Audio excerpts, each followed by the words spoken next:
So the Rams versus the Bengals. There you have it. There you have it. And I couldn't be more excited to watch the two nines go at it. The seventh youngest, let me get this one correct.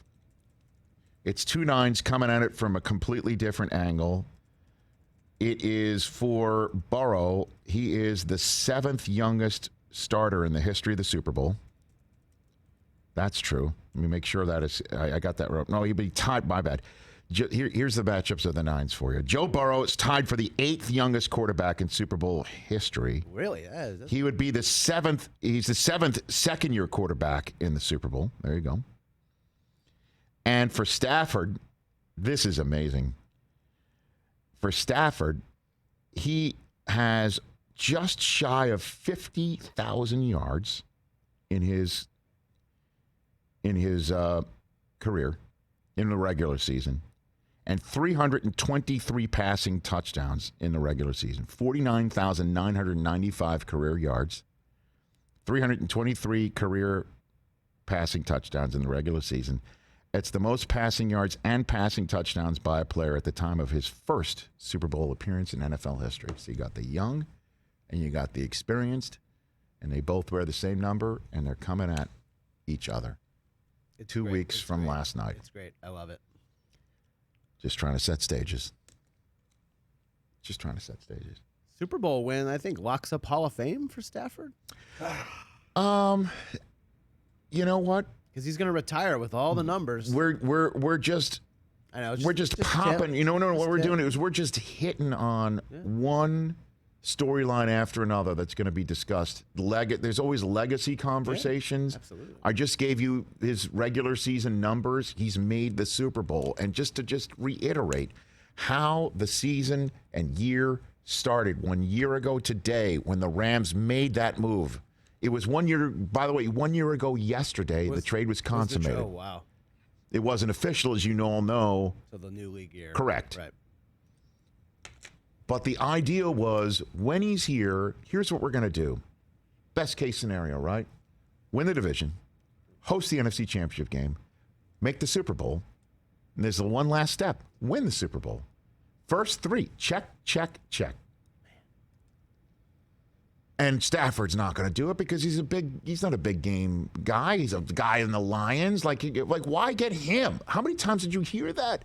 And it got totally lost in the non-playing season because of what was going on with initially 1 year ago at this time, Deshaun Watson telling the Texans, I'm out. Then we found out why, even if he wanted out, he wasn't getting out. And to this day, we're wondering what the hell's going on with Deshaun Watson. And then 1 year ago next week, it was when Russell Wilson was just looking like somebody just stole his dog at the Super Bowl. The freshly minted Walter Payton Man of the Year sitting next to Roger Goodell staring into space because there's Tom Brady in his new digs doing something, and maybe he's got some wanderlust. Aaron Rodgers happened in draft day all the way through to training camp day. That's what we were all focused on here, mostly. And you too out there on the Rich Eisen Show viewing and listening audience also. And the whole time, the NFC starting quarterback was Matthew Stafford, sitting right there and learning the playbook and staring up at the blue sky. Can you imagine if he did not ask the Lions for his exit visas? If he didn't just sit there and go, just say, you know what? This is the way it was meant for my career to be, and I should stay here, as opposed to saying, you know what, I think it's time for a change, and I'm going to ask for it, and I'm going to get it granted. And he goes to a spot that's perfect for him.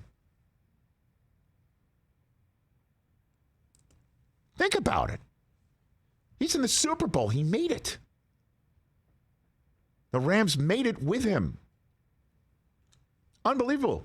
It's really unbelievable. And the same man. thing, 1 year ago at this time, Joe Burrow is going through his knee being rehabbed, fresh off of surgery. And the Bengals had 5 straight years of losing. And not just any losing. Really bad losing. 4 wins last year, 2 before it, 6, 7, and 6 before it. They're in the Super Bowl. Oof. Congrats to the Nines and those two teams. Okay, exactly. Who day? Who day? Bengals. That's a rhetorical question for anybody who's wondering that. Hey, you watched all the way to the end. Thanks for that. Watch more right here.